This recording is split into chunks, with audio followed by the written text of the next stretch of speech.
kukhona lento le ekuyenzeka uthola ukuthi makuthiwa umuntu uzalelwe la kodwa futhi ezalwa abazali bangaphandle bese kuba ne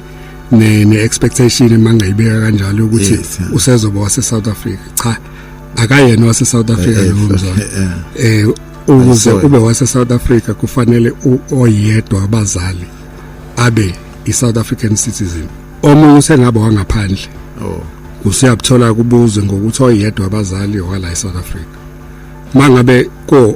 kumama ke ngichaze nje kanje ukuthi ake sithi ubaba wangaphandle kodwa umama wase South Africa leyo ngane iyabhaliswa nje ka Home Affairs ithathe ubuzwe base South Africa ngoba izala umama sesithi kakhulukazi ingane ilandela ubuzwe buka mama bese kuzoba indawo la kuthola ukuthi ingane izalwe umama wangaphandle kodwa futhi ubaba kuthi wala eSouth Africa ngithi ingane ilandela ubuzwe buka mama leyo ngane izozala bese inikezwa iform elikhombisa ukuthi uthe la eSouth Africa wazala umntwana abese hamba nalo ke lelo form ayezweni la kubo afika ambhalise khona ukuthi uthe eSouth Africa wazala umntwana mangabe ukuthi ufuna ukubuya ezela eSouth Africa mhlawumbe uzela ngokusebenza noma ngayiphi indlela uzobe senzela ingane ke passport bangene bobabili sebengena nengane isine passport izoqhubeka ihlale la ngepassport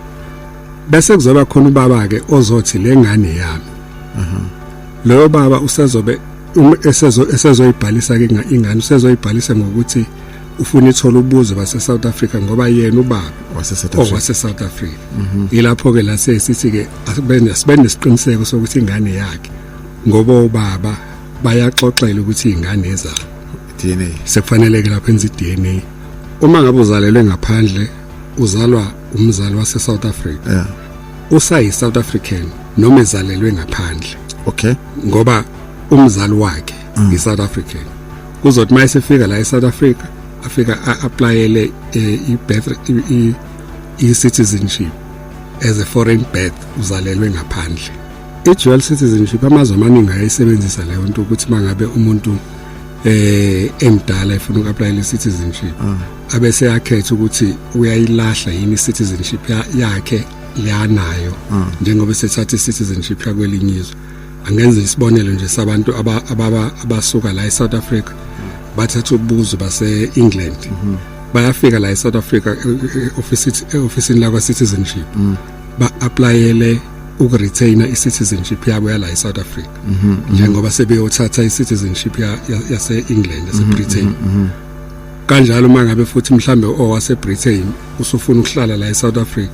uyak-applyela ukuthi ngakhona eBritain ukuthi ufuna ukuyi-retain i-citizenship yakho yase-Britain ukuze ukuthi noma ubuyela ngale ukwazi ukuthathwa njengomuntu wasekhaya kusho ukuthi ngenye indlela nama citizenship amabili. 107.6 FM